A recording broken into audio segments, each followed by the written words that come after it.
Welcome, weary traveler. You've left behind the noise of the world and stepped into a realm untouched by time. Here, candlelight dances upon ancient stone walls, and the air carries the soft hum of forgotten lullabies beyond these gates. The night is gentle, and every story is a silver thread, weaving warmth around your heart. So, rest your mind. Let each word be a quiet step into the halls of dreams, until sleep, tender and deep, finds you. You are safe here, and slowly, the world drifts away.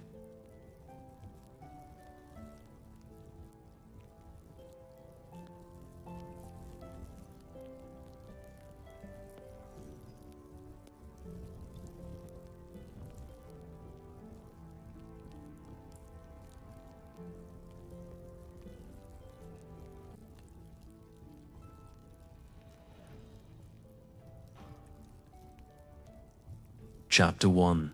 The whisper of ancient beliefs. The night begins softly. It settles upon the old hills of Europe like a heavy velvet cloak, thick, dark, and strangely peaceful. The air is cool, touched by the scent of damp earth and the faint sweetness of decaying leaves. Somewhere in the distance, a church bell tolls once, and the sound drifts lazily through the mist, echoing across valleys and forests where time seems to sleep. It is here, in the cradle of the Middle Ages, that whispers of the vampire first took root, long before the word itself was ever written in ink. The idea of such a being already haunted the quiet corners of human imagination. The villagers of the Carpathians, of Saxony, of Transylvania and Moravia spoke of the same unseen presence, though by different names. In the candlelit hush of winter evenings, they would tell of those who did not rest easily in their graves, of the ones who returned at night to walk among the living. No drama filled these tales. They were not stories of monsters, but of mysteries. The peasants believed that life and death were not separated by walls, but by Valstin, shifting, and easily crossed under the right moon. In these early centuries, people lived in close companionship with the dark. The night was a natural part of life, not something to fear, but something to respect. When the sun sank behind the horizon, the world grew smaller, quieter. The fires burned lower, the animals stilled, and in that hush, imagination filled the silence to the medieval mind. Everything had spirit stones, rivers, the forest, and even the air that drifted through a churchyard. It was not difficult then to believe that the human soul might wander, that it might linger, drawn by love or sorrow, or unfinished vows. So began the first murmurs of the revenant, the returned one, in monasteries and cloisters. Monks wrote cautiously of unquiet dead. Their Latin words were soft, but deliberate more to inquiety. Vivos affligentes, the restless dead who trouble the living. They described these not as demons, but as natural occurrences, signs of imbalance between body and spirit, in the pale ink of their manuscripts. The earliest portraits of the vampire began to take shape, not yet the elegant creature of later legend, but a symbol of disquiet, of death that refused silence. By candlelight, a scribe might pause, hearing the wind press against the wooden shutters of his cell. The flame would flicker, stretching thin shadows across the parchment. He would draw his robe closer, and in the quiet rhythm of his quill, the boundary between life and legend would blur. Outside, the villagers slept. In the fields beyond, mounds of fresh earth marked the season's graves. Sometimes, a burial was not final when famine swept through, or plague crept unseen from one hamlet to the next. The dead multiplied quickly. The living, bewildered and afraid, saw no clear end to their suffering, and so they turned to old beliefs for meaning.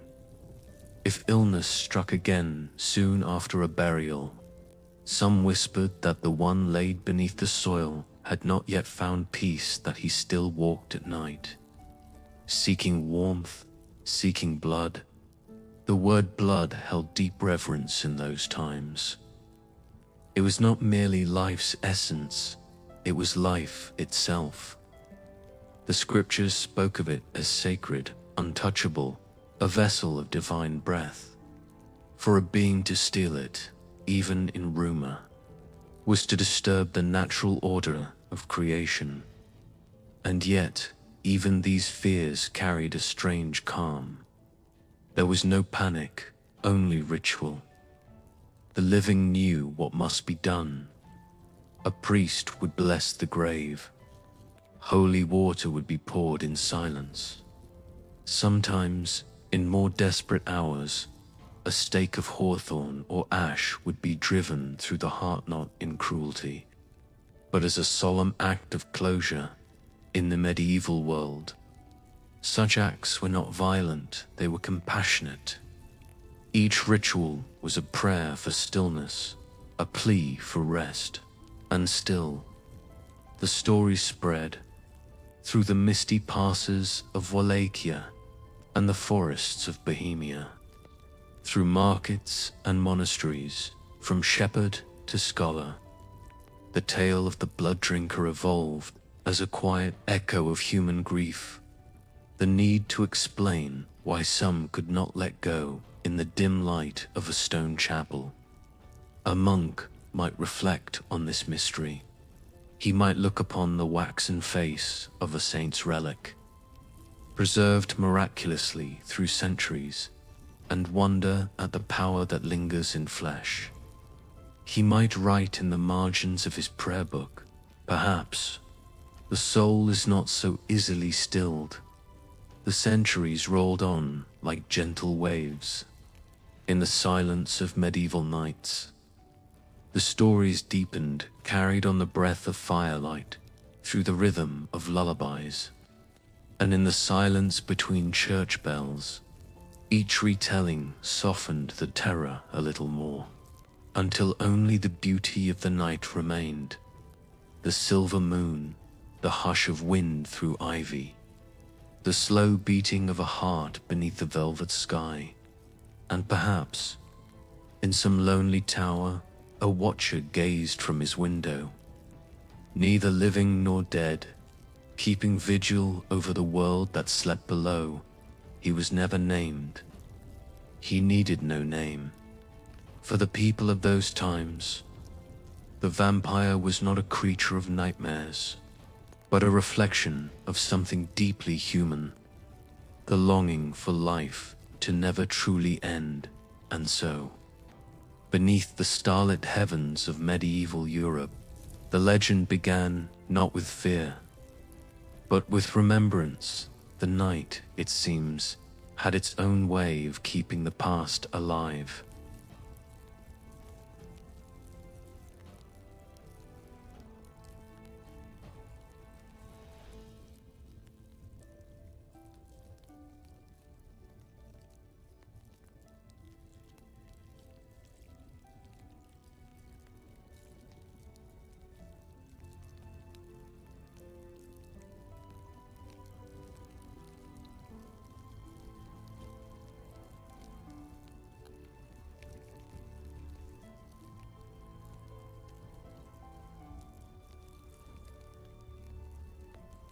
Let us drift deeper into the silence of history, where the lamps of small villages glow faintly against the endless dark. Chapter 2. The silent village's night in the Middle Ages was a vast, breathing presence. It covered the world like a dark tide, flowing gently over fields, cottages, and sleeping forests. When the sun sank, the living retreated indoors. Only the sound of a distant river, the bark of a lonely dog, or the faint toll of a bell disturbed the quiet dot. In those centuries, the village was the universe. A cluster of wooden homes, a single church spire, a field of wheat and rye that shimmered beneath the moon. Beyond its borders lay mystery forests so deep that even the bravest woodcutter entered them with prayer. It was in such silence that the stories of blood and night were whispered most often, not in great cities, not in royal courts, but here, in villages where every face was known, and every death was felt like a missing heartbeat. At the edge of these hamlets, the dead rested close to the living. Graveyards were not distant places. They lay beside the chapel, sometimes behind the baker's yard or near the well where children played. The living walked past them daily, their footsteps pressing into the soft, sacred soil, but on certain nights, especially when the wind turned cold and the moon grew thin, those paths were avoided. The villagers did not speak of fear. They simply said that the earth needed quiet, that the spirits stirred if footsteps were too loud, or laughter too careless. Such beliefs were woven into daily life as gently as the weaving of linen. They guided how bread was shared, how doors were closed, how candles were extinguished. When dusk came, every home became its own small world, warm, enclosed, and flickering with golden light. Inside, families gathered by the hearth. The air was heavy with the scent of smoke and herbs drying from the rafters. In that glow, someone might tell the old tales how a traveler once met a pale stranger on the road, or how a long-buried ancestor appeared at a window, asking softly to be let in. The stories were not frightening. They were slow, measured, told in tones of respect. For the people of those times, death was not a stranger, it was a neighbor, and neighbors, even the unseen ones, deserved courtesy. Monks who visited these settlements recorded what they saw with calm precision. They noted how villagers placed garlands of garlic and wildflowers near their doors, how they painted small red crosses above the lintel to bless the home. The garlic, they said, carried the strength of the earth. Its scent, sharp and living, was thought to offend what was dead but restless. In truth, such customs were not born of fear but of balance. To the medieval soul, harmony was everything. A sickness in the body, a drought in the field, or a whisper of unquiet in the gravel were signs that the natural order needed tending. So, when a cow gave no milk, or a child fell pale and weak without cause, the healer or priest might walk to the burial ground at dawn. The mist would rise in long, ghostly ribbons, and in the cold hush, he would whisper a prayer not for protection, but for peace. Let all who sleep, sleep well. These were not words of warding, but of rest. They believed that the night itself could be soothed. From these quiet gestures, the vampire's legend grew in shape, but not in terror. It became a parable about the unseen bond between the living and the dead. in some villages. People spoke of those who had been too strong in life, farmers whose will outlasted death, or soldiers whose courage could not be buried. It was said their blood burned with such fire that even the grave could not contain it. But rather than curse these spirits, villagers honored them with ritual. They left bread on the doorstep, a cup of wine upon the sill, as offerings to the night. The act was simple, reverent, a gesture of harmony, not of fear.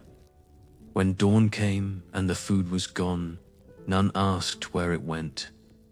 They simply smiled and said, the night was hungry. In the long winters, when snow blanketed the land and silence deepened, such beliefs became even more tender. The world outside seemed frozen between one heartbeat and the next. Smoke rose from chimneys in thin blue columns, and candles glowed behind frosted panes like tiny suns. In that hush, people spoke of the Watchers. They were said to be ancient souls who lingered near the threshold of life, guiding those who are close to death, keeping company with the lonely, ensuring that no one crossed into the dark alone. Later centuries would call them vampires, but to those early folk, they were guardians of twilight, keepers of balance between worlds.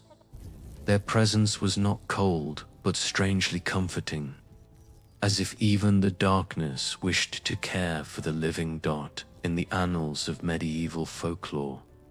One can trace how this tenderness slowly changed. As borders expanded and merchants carried tales from one land to another, the tone shifted. The peaceful revenant became the restless one. Yet in the oldest versions, the ones murmured, beside fires in quiet valleys, there remains a tranquility, a reverence.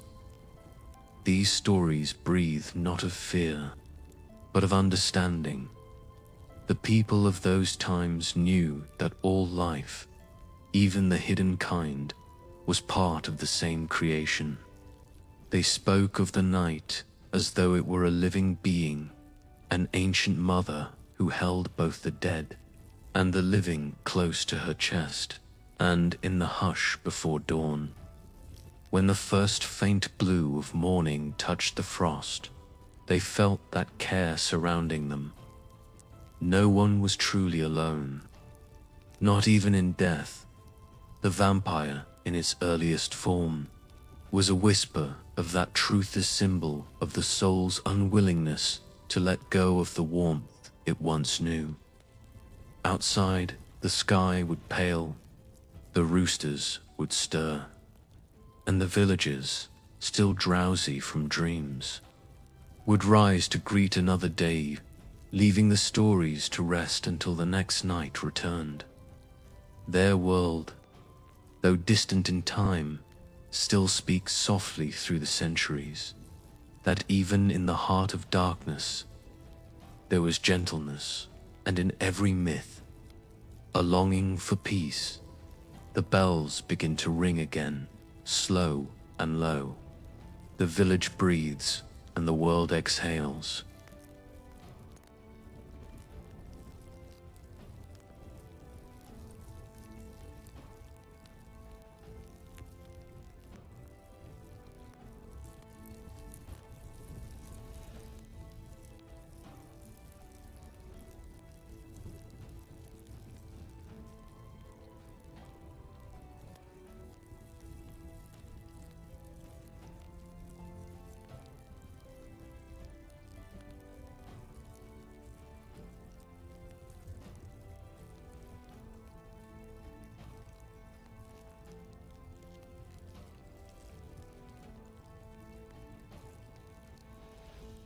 Chapter 3. The Monks and Their Manuscripts. The world of the medieval monastery was a world apart. Its walls rose high and cold, built of stone that held both silence and centuries. Beyond them, The world lay steeped in the hum of fields and markets, but inside, time slowed to the rhythm of bells and breath. Morning light spilled softly through narrow arches, falling in pale ribbons across the flagstones. The air was cool and scented faintly of wax and parchment. Here, among these long shadows, the night was studied, not feared, for the monks believed that every mystery of creation, even the darkest one, could be understood through quiet reflection. When dusk arrived and the candles were lit, the scriptoria came alive with gentle sound, the scratch of quills, the murmur of Latin verses, the faint rustle of vellum turning under careful hands. Each monk worked in stillness, wrapped in a hooded robe, his face half lit by golden flame. The candlelight touched the ink pots like liquid amber, glinting on the edges of brass, gliding across pages lined with delicate script. It was within these sacred hours that the chronicles of the revenants, the returning dead, were first written down, not as frightful tales, but as theological puzzles, questions of the soul, mysteries of God's design. One manuscript from the 12th century, copied by a Cistercian brother, tells of a village in England where a man was said to rise nightly from his grave. He did not attack, nor wander far, he simply walked the lanes, whispering prayers. The villagers, unsure what to do, called the abbot for guidance. The abbot did not send soldiers or torches. He sent monks with candles and psalms. At dawn, they prayed over the grave, not to destroy, but to calm. They wrote afterward in gentle words, "We spoke peace to the restless soul, and it rested." Thus, the record ended quietly, without terror. This was the tone of monastic writings, not fearful, but deeply curious and deeply kind. The monks believed that all things in the world had purpose, even the unsettling ones. If a soul returned, it was not to harm, it was to remind, to awaken prayer, to stir compassion, to teach humility before the unknown. Their books, preserved in libraries across centuries, hold passages that drift like dreams. One parchment speaks of the noctem animarum, the night of souls, when the veil between the living and the dead grows thin, and the departed walk unseen among their kin.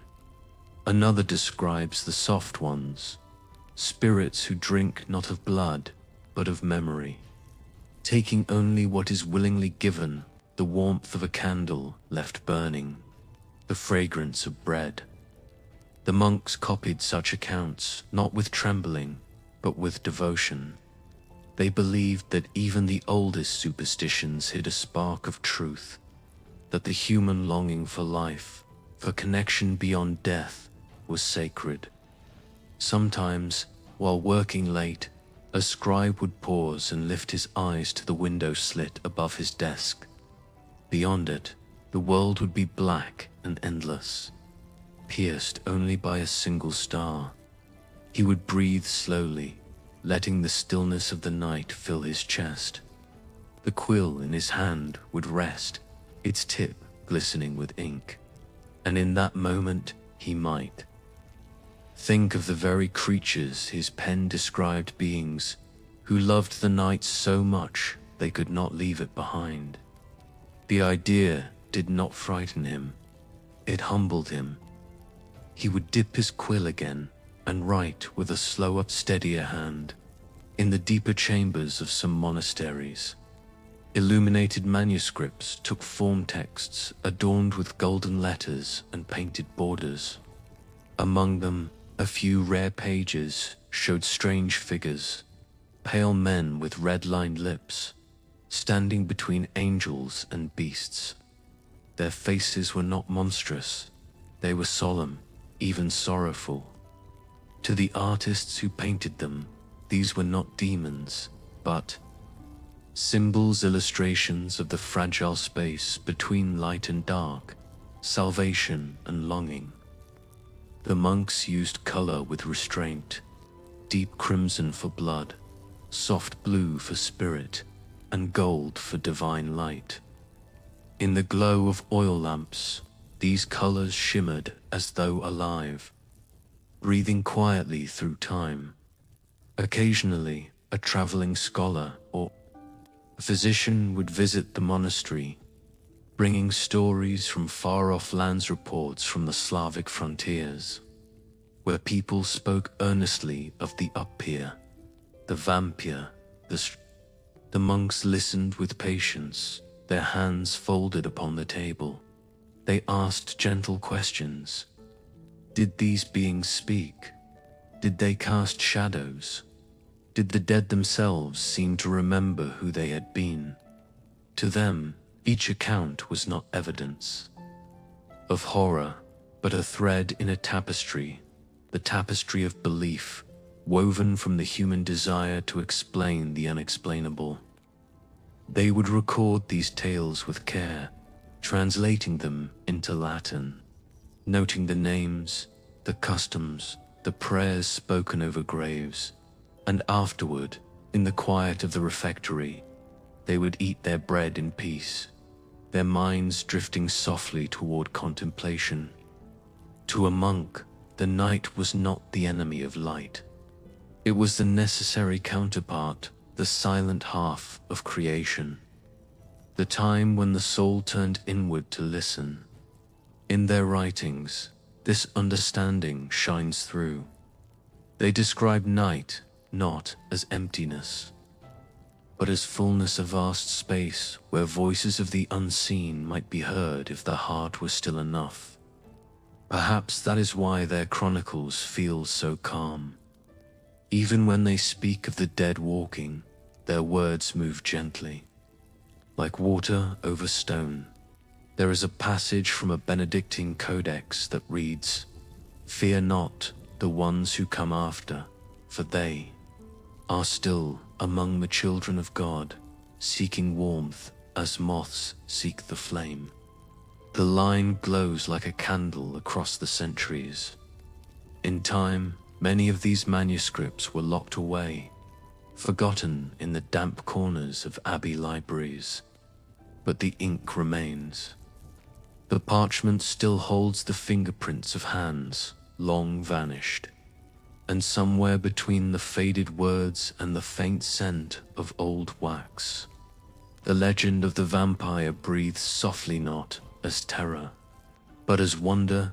It whispers that the medieval mind did not separate the holy from the haunted, the sacred from the shadowed.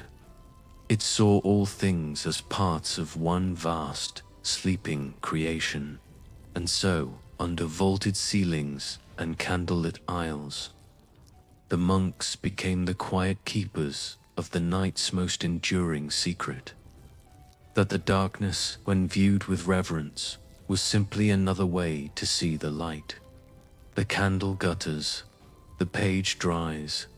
Outside, the night deepens like an endless hymn.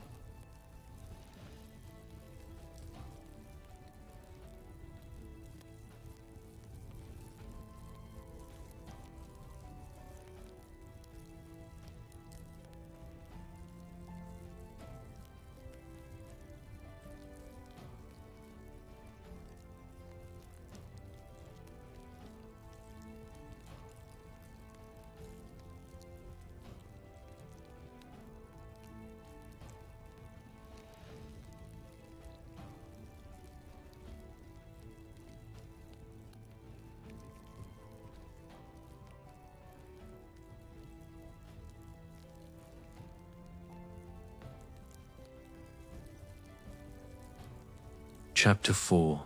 The graves of stone and earth. The ground in medieval Europe was a living thing. It breathed with the seasons, swelling with rain and sleeping beneath snow. The people trusted it, spoke to it, and buried their dead within its keeping, as though placing a secret back into the hands of the divine. Graveyards were not grim places. They were gardens of stillness, soft fields, ringed by low stone walls, dotted with wooden crosses that leaned slightly with age. Wildflowers grew freely among the graves. Bees hummed between the headstones. Children played at their edges in daylight and in the evenings. The scent of incense and damp grass mingled in the air. The medieval soul did not see death as a doorway that closed, but as one that opened onto a deeper silence. And yet, beneath that peace, a mystery lingered. In those centuries, burial was a sacred ritual. Each step of it carried weight and prayer. The bell tolled slowly as the procession moved through the village, the coffin borne upon shoulders covered with linen. The priest walked ahead, murmuring psalms, his breath visible in the cold air.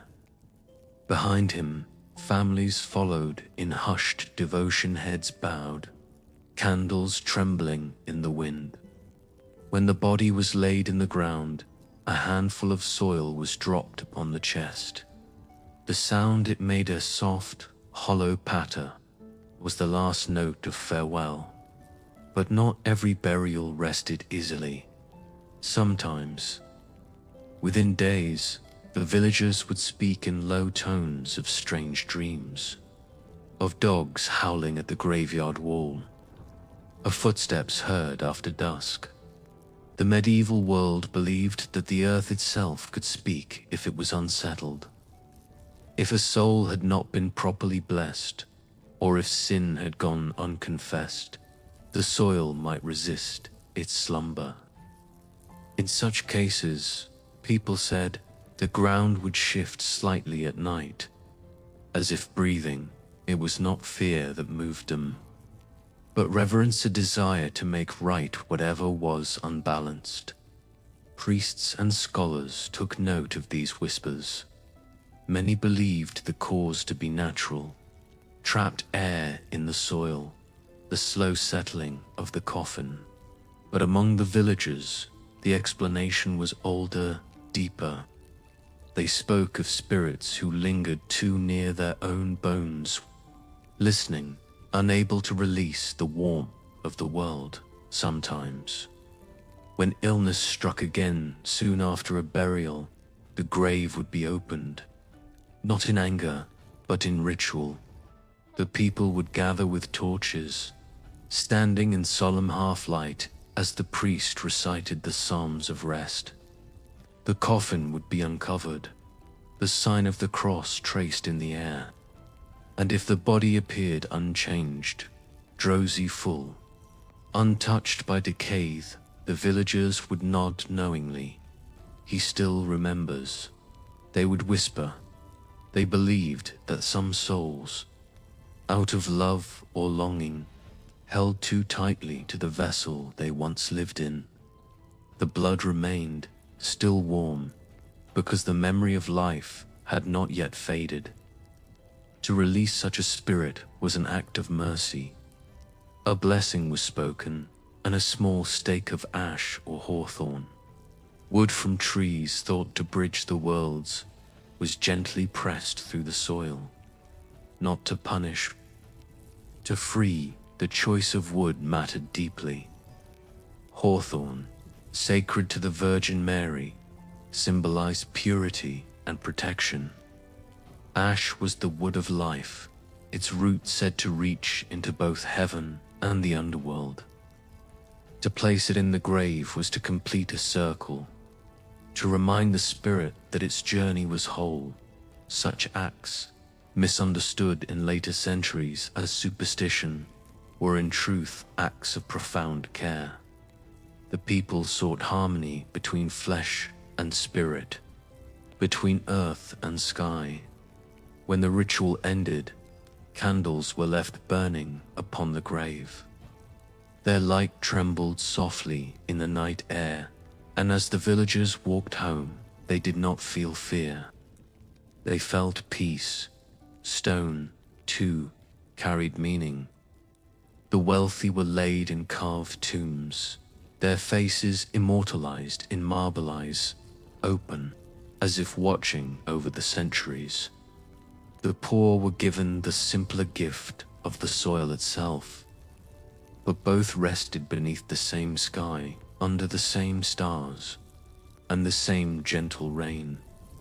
It was believed that the grave absorbed memory. That stone, touched by the warmth of the body, held the echo of the soul.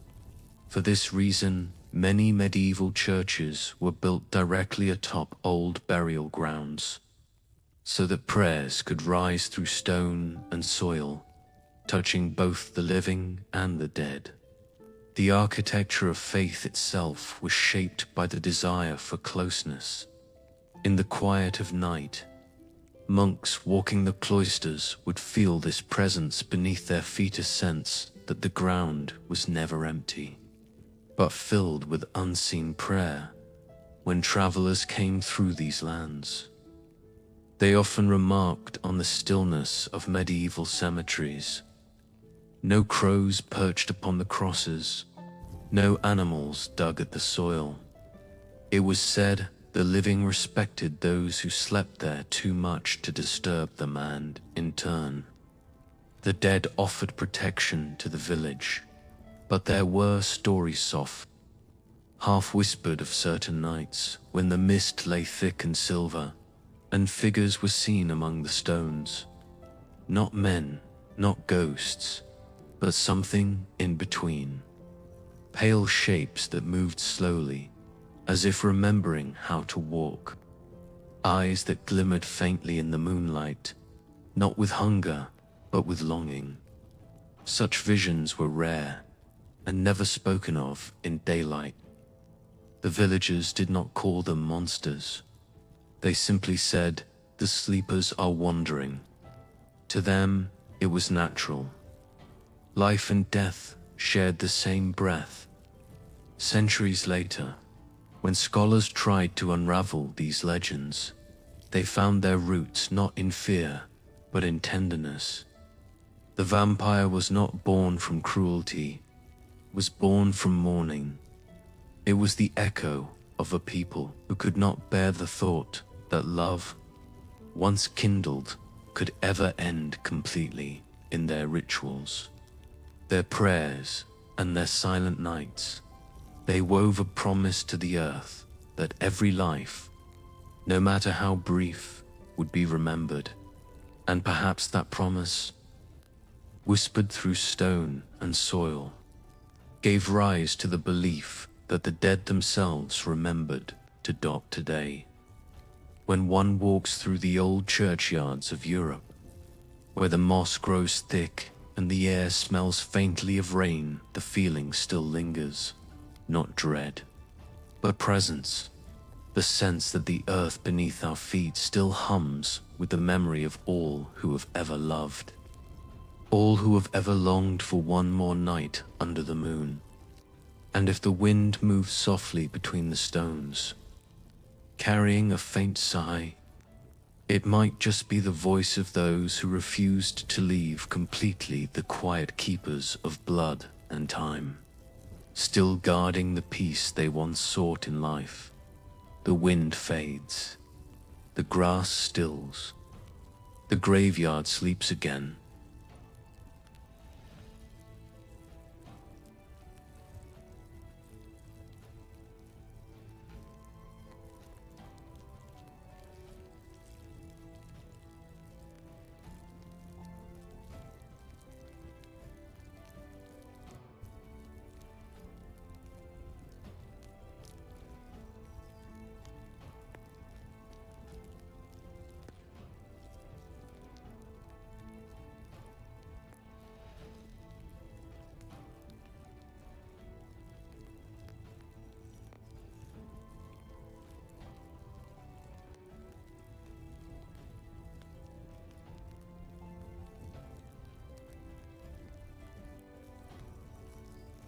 Now we move from the soil to the pulse, from the stillness of graves to the living essence that medieval people called vita ipsa, the very breath of existence.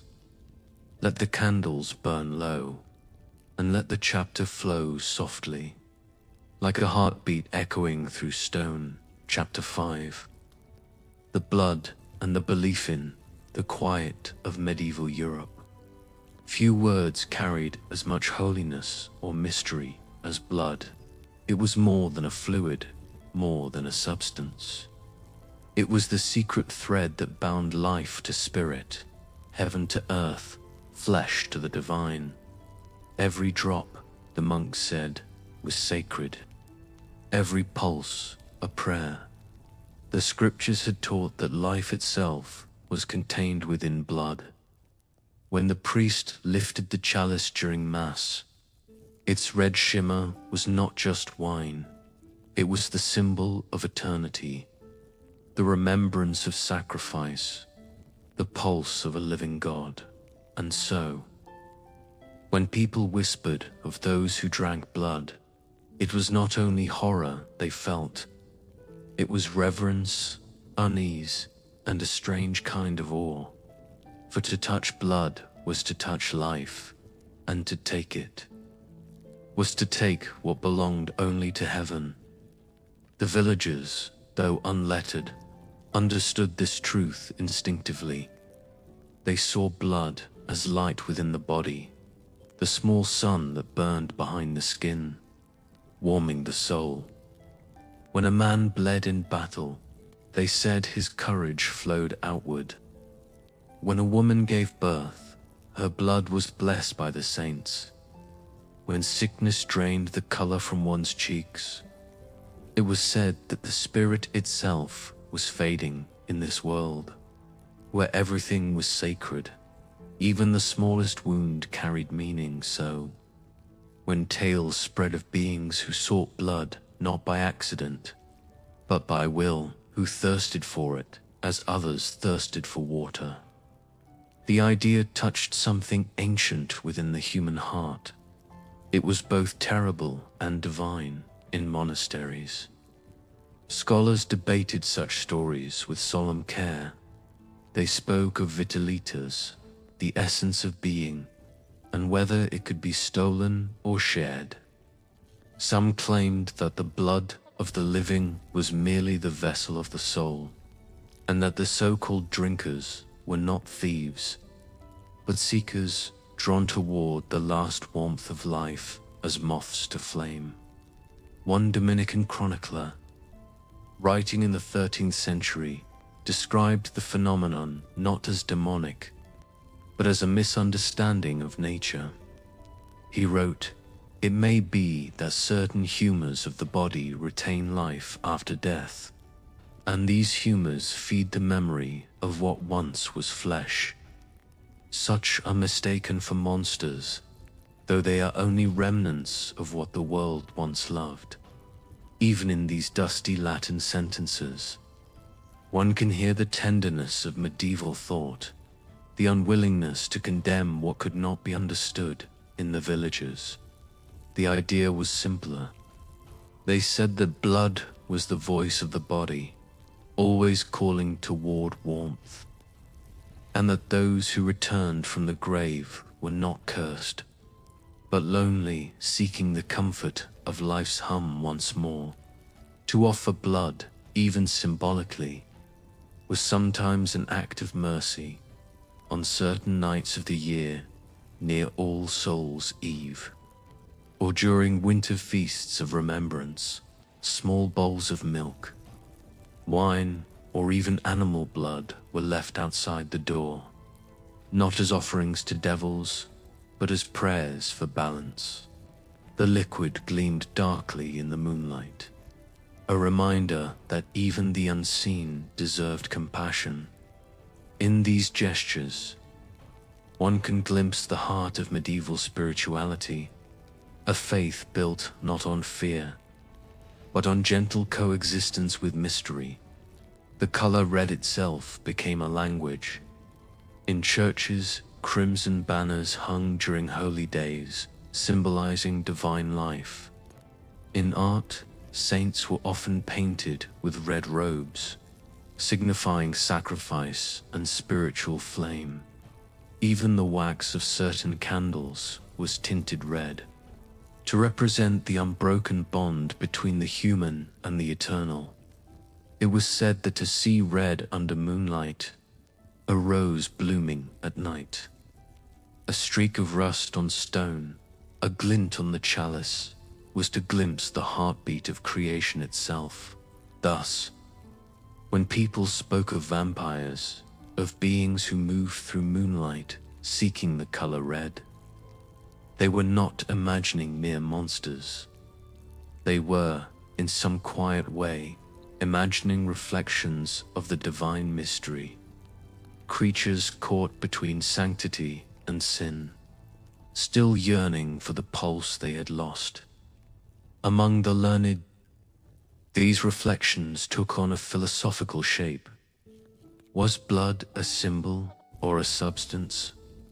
Could it be that those who sought it were not stealing life, but remembering it, drawn to the sacred energy they once carried within themselves?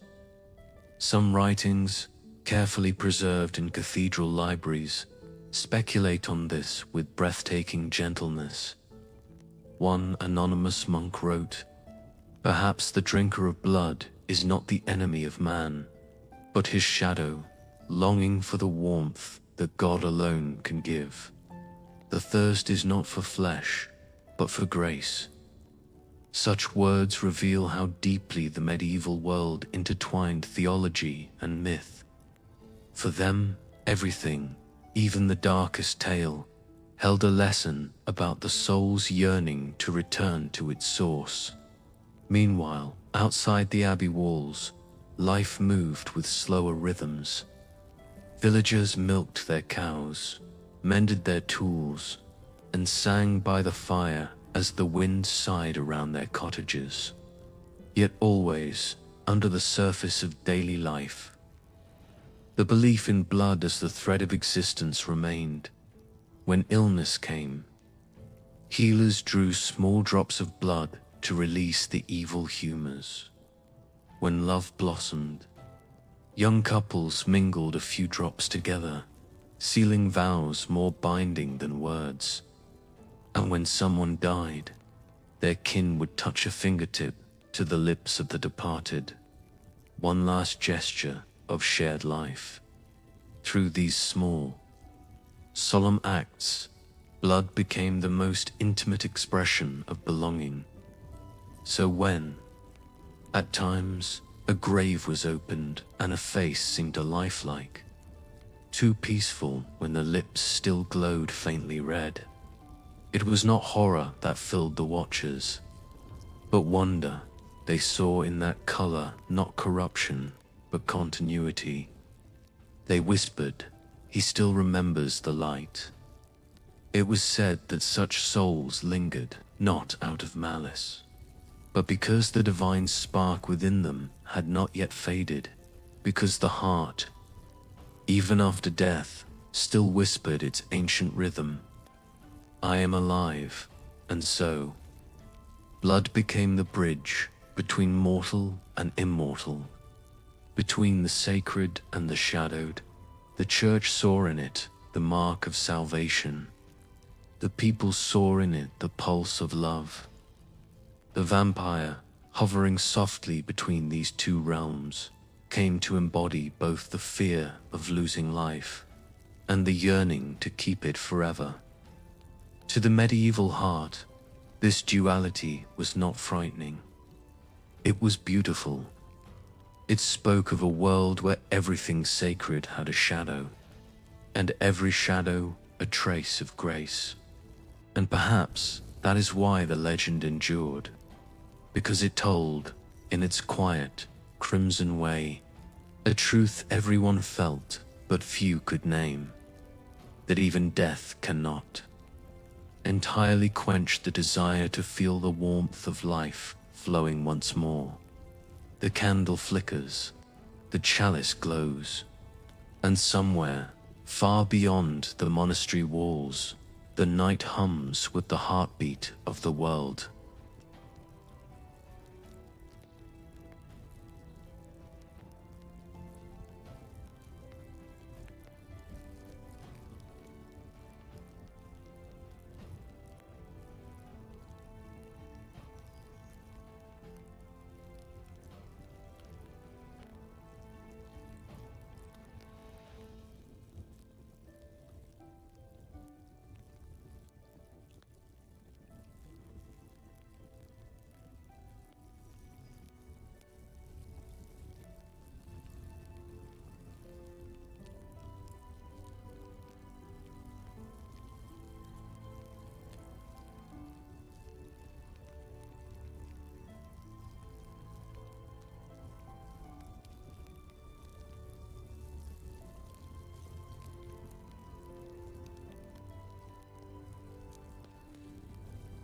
Chapter 6.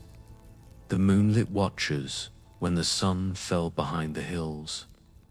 The medieval world did not merely grow dark, it changed. The familiar world of daylight, so busy and earthly, gave way to something older, slower, and infinitely more mysterious. For them, night was not just the absence of light. It was the unveiling of another realm. Beneath the pale wash of the moon, the village transformed. The fields that by day rang with the clatter of tools and laughter now glimmered softly with dew, and the trees stood still as listening monks.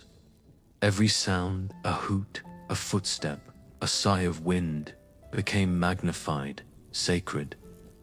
Uncertain. To live in those times was to know night intimately, almost personally. Its silence was not empty. It was a living presence, watchful, patient, eternal. Monks who kept the midnight vigils wrote often about this hour. They called it the time between worlds, in the stillness of the cloister, when only the faint flame of an oil lamp trembled on the wall. They felt that the barrier between heaven and earth thinned, that the prayers of the living could touch the souls of the departed. It was during such hours that stories of the wandering dead were whispered most softly, not as terror, but as meditation, not as warning, but as wonder. The moon, that quiet mirror in the heavens, was their companion in these thoughts. It was not feared, but revered. Its pale light was seen as both blessing and boundary, a gentle watcher that revealed just enough of the world to stir the imagination, and no more taught to walk under it was to walk beneath the gaze of eternity. The moonlight did not burn or warm. It caressed.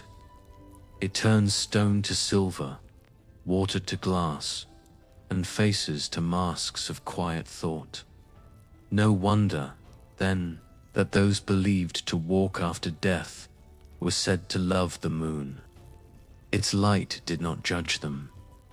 It simply watched, as it watched all things, with infinite calm. In one 14th century sermon, a priest compared the moon to the soul. He wrote, "As the sun rules the body by day, so does the moon guide the spirit by night. Her light is gentle because truth itself must be gentle, lest it blind." To the medieval mind, this was not poetry, it was theology. The moon governed not only tides and crops, but emotions, humors, and dreams.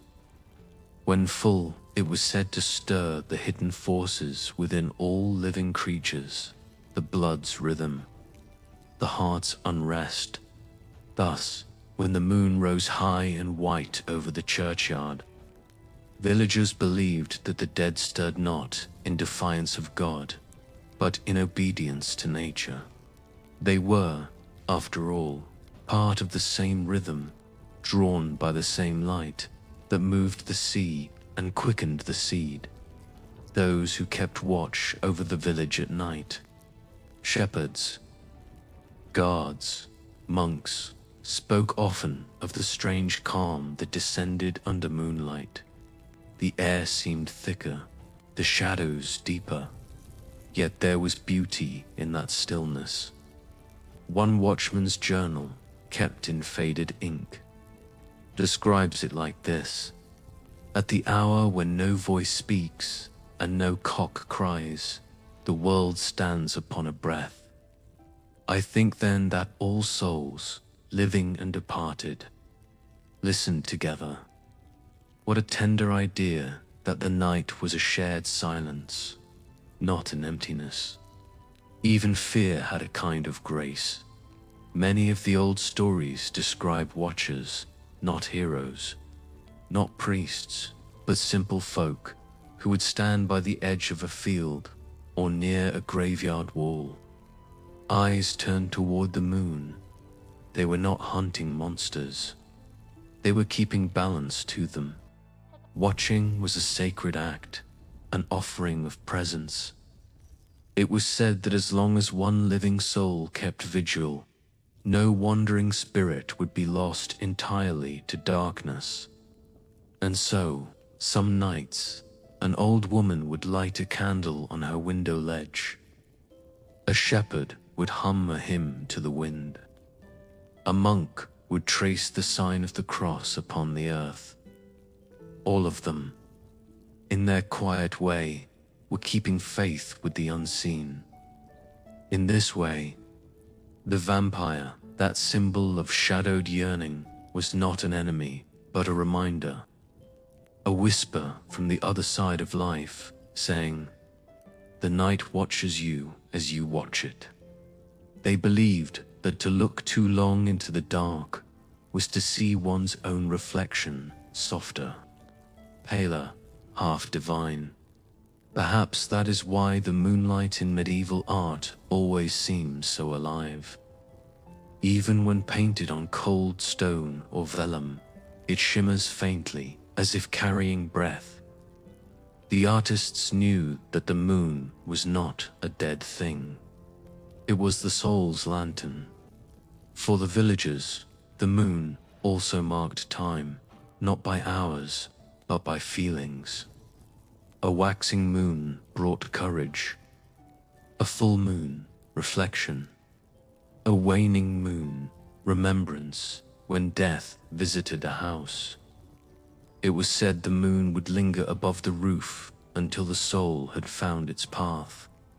When a child was born, mothers would step outside with the infant, holding it to the sky and whispering, "See, this is the world that watches you."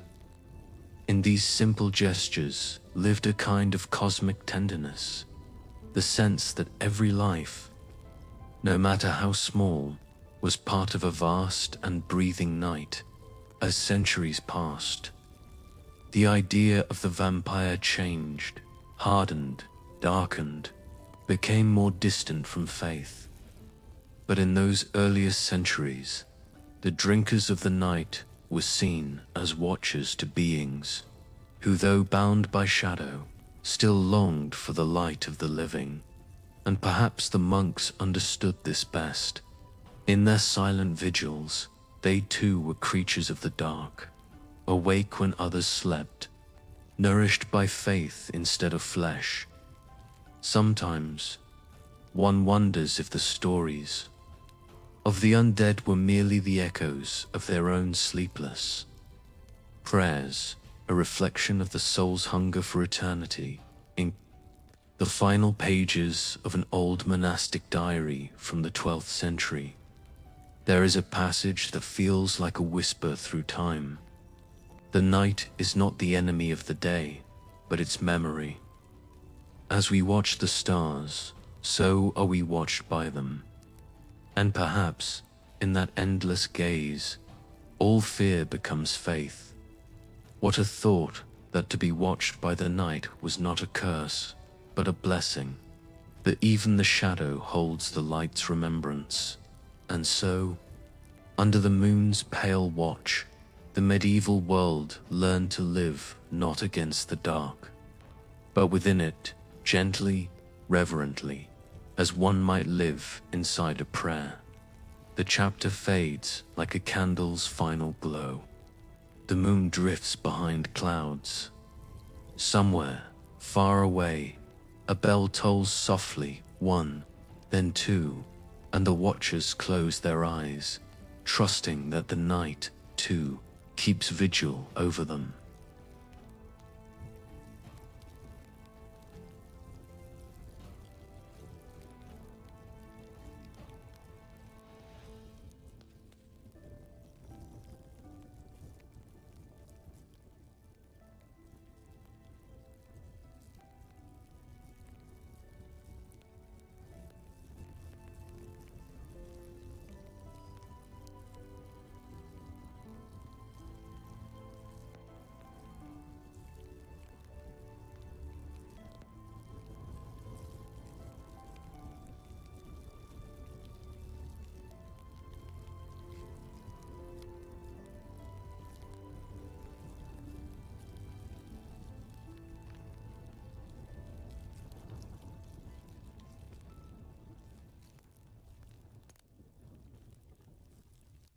Chapter 7. The Queen's Midnight Banquet. There were nights in the medieval courts when the world seemed to hold its breath. Nights when time itself felt like it had been wrapped in silk, slow, smooth, and endless. In the royal halls of Europe, where torches burned low and long shadows touched the stone, such nights became legend. They were known not for war or decree, but for the hush of midnight feasts. The Queen's Midnight Banquet, that was what the people called it. A ceremony wrapped in secrecy, spoken of in whispers rather than songs. Not for its wickedness, but for its beauty. It was said that only those who understood the rhythm of the night were invited, not courtiers or soldiers, but dreamers, poets, monks, musicians, healers' souls who could look at darkness and see not terror, but grace. The banquet began not with the ringing of bells, but with silence. Candles were lit one by one, each flame cupped between gloved hands before being set upon the long table. Their glow was dim, deliberate, more golden ember than fire. The hall would fill with scent beeswax, myrrh, warm bread, and spiced wine. Windows stood open to the moon, letting in the cool breath of the outside world. Silks moved faintly in the breeze, and somewhere far off, the sound of a distant chapel bell folded itself into the air. The Queen, it was said, entered not with fanfare, but with stillness. Her gown was woven of black velvet, so deep it seemed to drink the light around her. On her head she wore a circlet of silver leaves, cool against her brow. She was not a woman of hunger or command. She was a figure of calm. Every movement, every glance carried the weight of ritual, as though she herself were an offering to the quiet. At the center of the banquet stood a silver chalice, filled not with blood, but with wine so dark it looked indistinguishable from it. It shimmered faintly when the candlelight touched it, a reminder, perhaps, of the ancient symbolism that had long tied wine and blood together in the scriptures. Wine was the symbol of life renewed. In the old pagan rites, it was the blood of the earth, the pulse of harvest, the breath of soil and vine. And in the Queen's ceremony, it became something softer still, a metaphor for memory itself. To drink was to remember, not battles or deeds, but the quiet threads of lineage, the flow of time, the unseen kinship between those who had lived and those who slept beneath the ground. Each guest, upon arrival, placed their hand upon the table, not to swear loyalty or faith, but to feel the cool grain of the wood beneath their fingers, to remember the touch of the world. Then the queen would lift her chalice and speak the words that began the ritual. The night does not take, it keeps. Those 6 words were everything. They turned the idea of death upon its side. They spoke of the night as a guardian, not a thief, as a quiet keeper of breath and light, preserving what day could not. The music that followed was not played with instruments of grandeur. It came from flutes and harps, soft and lilting, woven with long pauses. Each note hung in the air like a sigh. Servants moved like shadows, barefoot, silent, carrying platters of white figs, dark berries, roasted chestnuts, and honey-dipped bread. No red meat ever touched the table. It was said the banquet was for the spirit, not the body. Guests ate slowly, reverently, speaking only in whispers. To dine in silence was to taste time itself.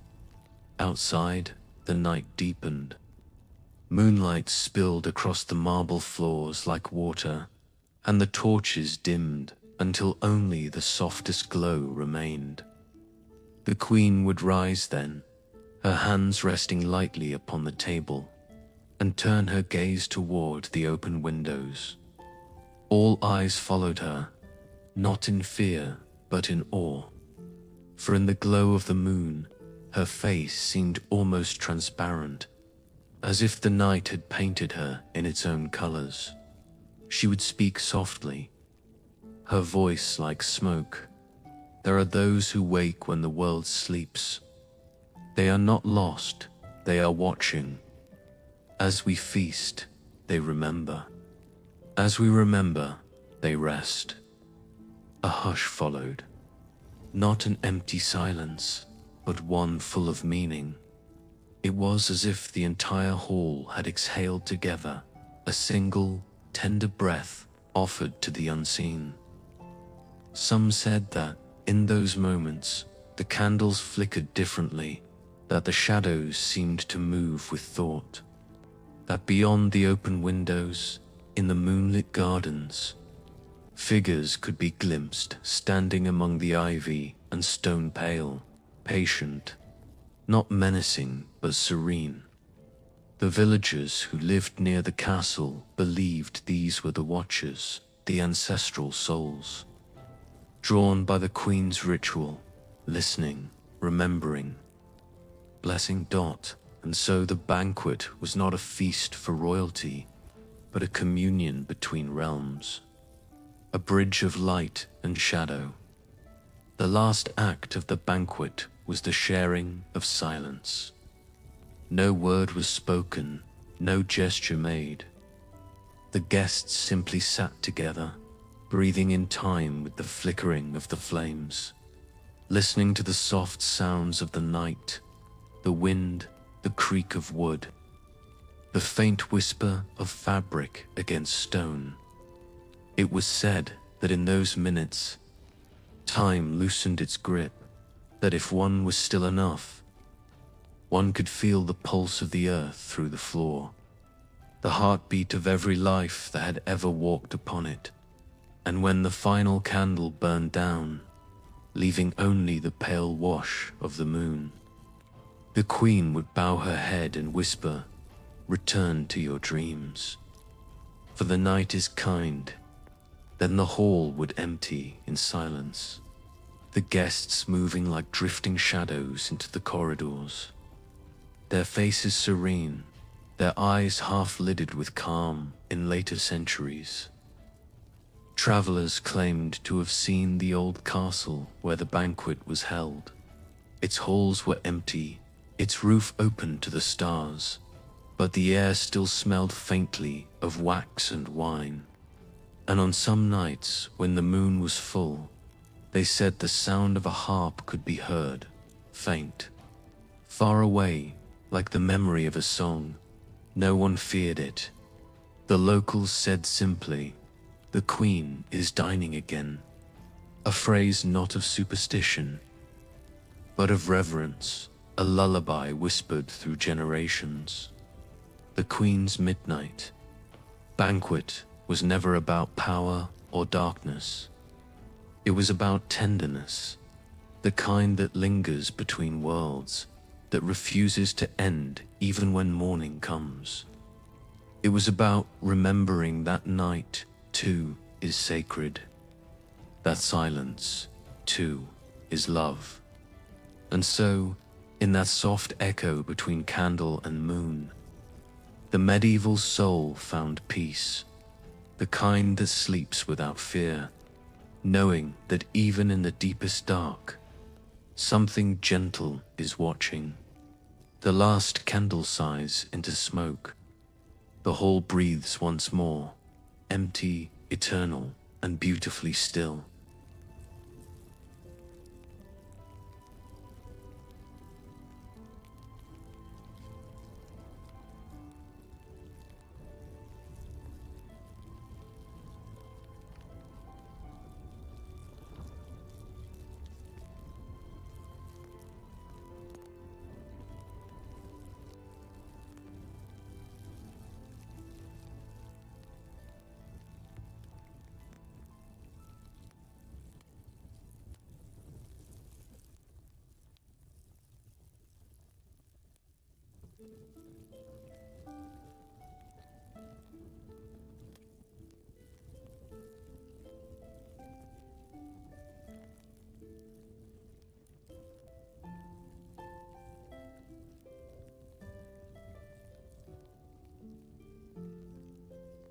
Chapter 8. The Pilgrims of the Dark Roads. When the feasts were over, when the bells of the cities slept, the roads of the medieval world belonged to the night. They wound through valleys and forests, over gentle hills and quiet rivers, paths of soil and starlight, where footsteps seemed to echo into eternity. Few dared to walk them, but there were always a few, the pilgrims, the wanderers, the keepers of silence. They were not knights or merchants or priests. They were something softer, travelers, whose only purpose was to move quietly through the hours when the world forgot itself. Theirs was a journey, not of destination, but of listening. It is said that in medieval Europe, the road itself was a prayer. Every step was an act of devotion.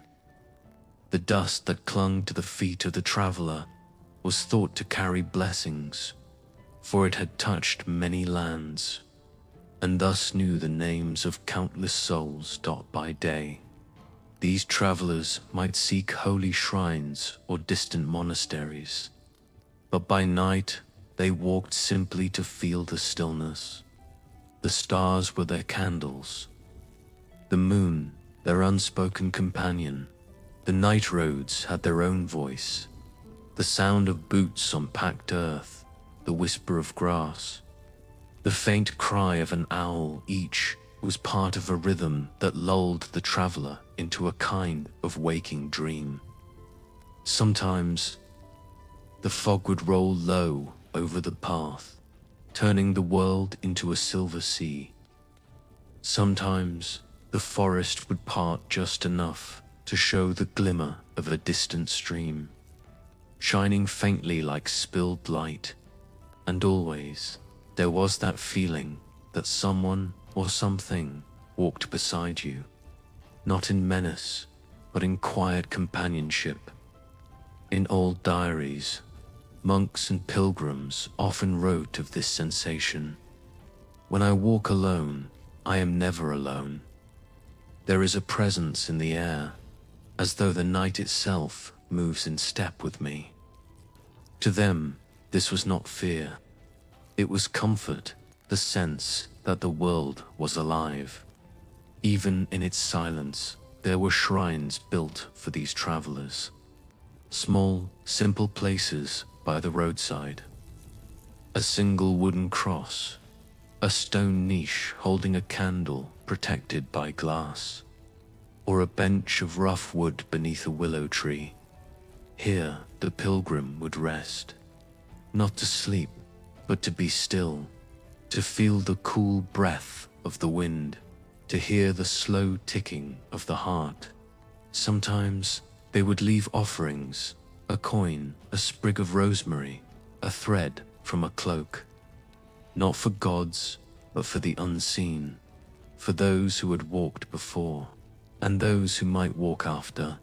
Stories grew around these dark roads, not of monsters, but of watchers.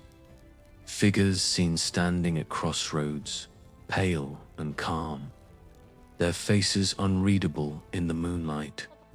The villagers said these were the keepers of the path, souls who had once been pilgrims themselves and had chosen never to leave. They guarded the travelers, ensuring that no one was truly lost in the dark, if one felt weary or cold. It was said that a soft warmth might suddenly rise in the chest, as though a cloak had been laid upon one's shoulders.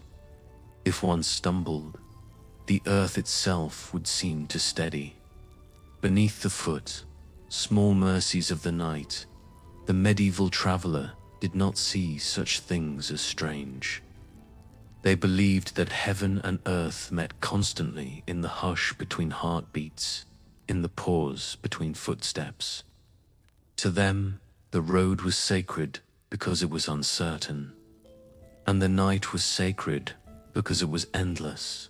And so, the legends of vampires, of watchers and wanderers became intertwined with these pilgrim tales. Some said that the drinkers of blood were simply souls too devoted to the rhythm of the night. To ever leave it, they were not cursed, only transformed, bound to walk the same paths, forever listening, forever remembering. There are accounts of monks meeting such figures. In one parchment, found centuries later in a monastery library, a scribe recounts, "As I journeyed through the forest, I met a man cloaked in grey. His face was pale, but not with death, rather with stillness. He greeted me kindly and walked beside me for many miles. When I looked again, he was gone, and yet my heart felt lighter, as though I had been walking with prayer itself." This was no horror story. It was a hymn in disguise. The idea that a soul might linger not in torment, but in peace, keeping company with those still living, was a comfort to many.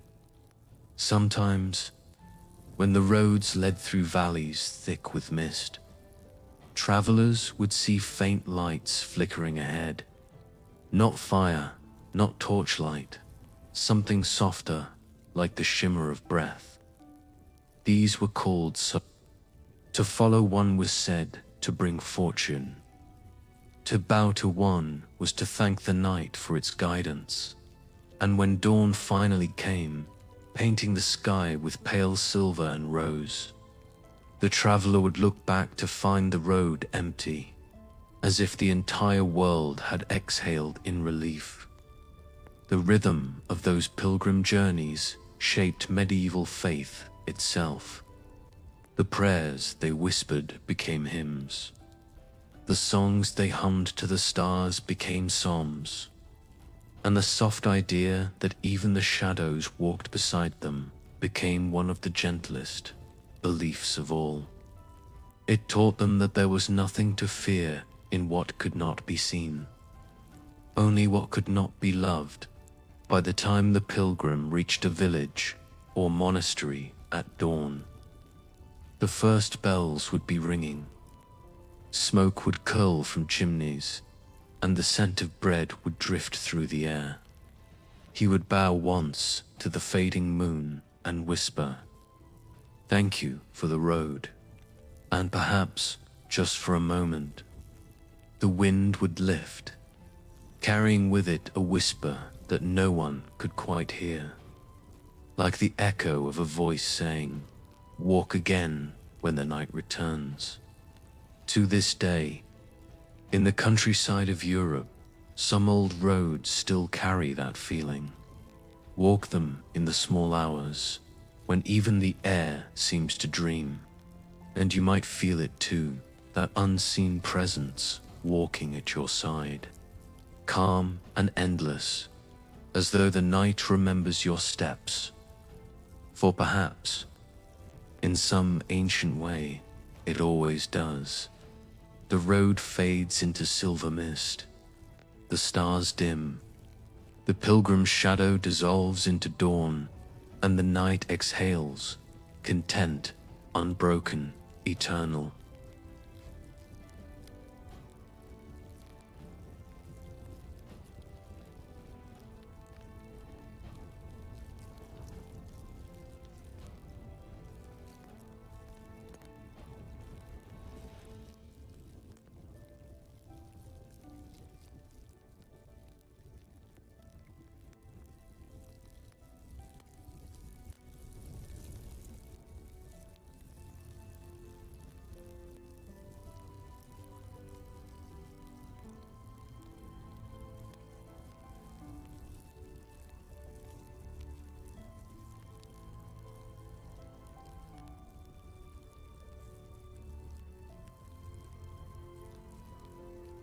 Chapter 9. The silence beneath the bells. There were places in the medieval world where time moved differently, where the air felt thicker, as if each breath carried the weight of centuries. Such places were not the castles of kings, nor the markets of the living, but the monasteries, those islands of stillness scattered through stone and forest. They were not just homes of faith, they were vessels of silence, and in that silence, the old world dreamed. The monastery was a world within a world. High walls ringed the outer courtyard, where ivy clung and the wind sang softly through narrow slits of window. Inside, the air smelled faintly of beeswax, parchment, and the cool damp of stone. By day, the bells called, gently, faithfully, marking the hours of prayer, matins, lauds, prime, vespers. Each toll rose through the mist and drifted across the fields like breath. But by night, after the final prayer, the bells slept, and what remained was not emptiness, but the purest sound of all, silence. It was in that silence that the monks said the soul could hear the voice of God. Those who lived in the cloistered world learned to move slowly, to let every step, every gesture become a form of meditation. When they walked the long stone corridors by candlelight, their shadows followed softly behind, like loyal ghosts. Each flicker of flame on the wall became a reminder that life itself was just a brief shimmer in an endless night. But they did not fear that thought. They cherished it. For to remember that all things pass was not despair, it was peace. The medieval monks were fascinated by the nature of blood and breath. They studied them not as physicians, but as poets of the body. They wrote of blood as the river of the soul, that sacred current through which divine warmth flowed. In their writings, blood was not merely life. It was memory. When spilled, it did not vanish. It returned to the greater rhythm, joining the earth and stars. Somewhere in this contemplation lay the quiet root of the vampire myth, not in fear of the dead, but in awe of the endurance of life. The idea that something within the human being, the pulse, the breath, the yearning, could not truly die, At midnight, when the candles had burned low and the walls glowed faintly with reflected light, the monks would rise for the vigil, a prayer that belonged entirely to the dark.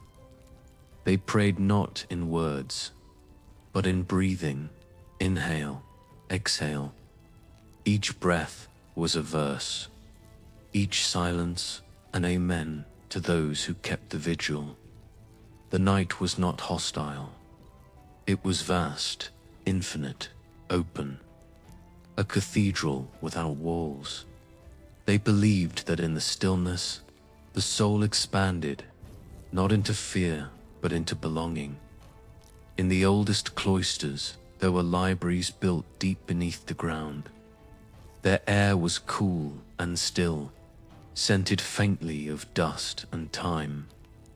Here, monks wrote by lamplight, their quills whispering softly over parchment.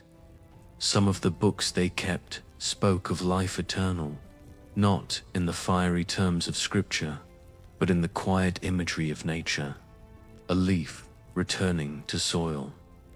A candle flame passed from wick to wick, a heart that stopped beating, yet whose warmth lingered in another's hands. From such meditations, the stories of the undying found their gentlest voice. To them, immortality was not defiance, it was the natural continuation of devotion. One ancient abbey kept a custom, known as the hour of remembering. Once each month, the monks would gather in the chapel long after midnight. No light burned, save the moon shining through narrow windows of colored glass. Each man would kneel, holding in his hand a single smooth stone. The stone symbolized a soul, not one of the living, but one of the departed. For an hour, no word was spoken. They would simply hold the stones, breathing slowly, feeling their cool weight. When the bell finally tolled once, they would set the stones upon the floor, forming a silent circle, a ring of memory that it was their way of saying, "We remember you. You are still within our silence." Outside the abbey walls, the villagers spoke of these rituals with reverence. They said that on such nights, the bells did not merely toll through air, they tolled through time, and that beneath their deep bronze voices, one could sometimes hear another sound, faint, harmonic, like the echo of 1,000 heartbeats joining in reply. The monks themselves did not deny this. They said only, all sound carries memory. Even silence remembers. In these sacred rhythms, the line between faith and legend blurred beautifully. To the scholar, the vampire might have been a superstition, but to the monk, it was a symbol, a reminder that the soul's hunger for life was eternal, and so they did not condemn such stories. They softened them. A vampire was not a cursed creature. It was a metaphor for the yearning that would not end, the desire to remain, to see one more dawn, to keep the pulse of love alive in an unending night. Sometimes, travelers who stayed near monasteries would wake in the small hours and hear the bells faintly ringing, though no hand had touched them. They said it was the souls of the departed monks, keeping the vigil still, calling out across centuries in tones too gentle to disturb sleep. Perhaps it was only the wind moving through the arches, but perhaps not, for sound, like faith, does not easily die. When morning finally came, and the first shafts of light touched the cloisters, the silence did not break, it only changed its color. The monks would step outside, eyes half closed against the dawn, and breathe in the new air. They did not celebrate the sun's return, They simply acknowledged it like an old friend. The bells would toll again, bright now, echoing across the fields. And yet, beneath that bright sound, the deeper silence remained, the same silence that had lived through the night, patient and undisturbed. It was that silence, more than prayer or ritual, that the medieval soul trusted most. It was the silence beneath the bells, the one that held everything: faith, blood, death, and love, and asked for nothing in return. Even now, when one steps into the ruins of an old abbey, with ivy crawling over its stones and the sky open above, that silence is still there. It is not the silence of absence, but of presence, thick, living, eternal. Stand there long enough, and you may hear it too, the soft hum beneath all sound, the heartbeat of the centuries, reminding you that nothing truly fades.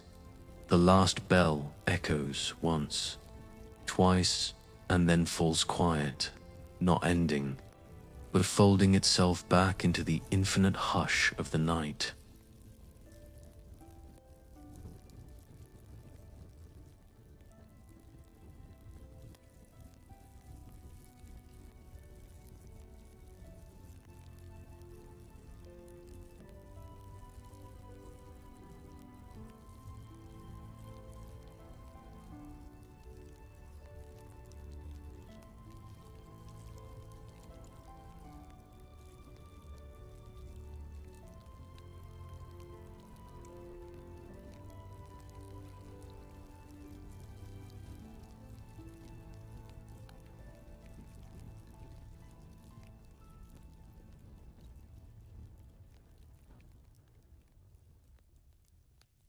Chapter 10.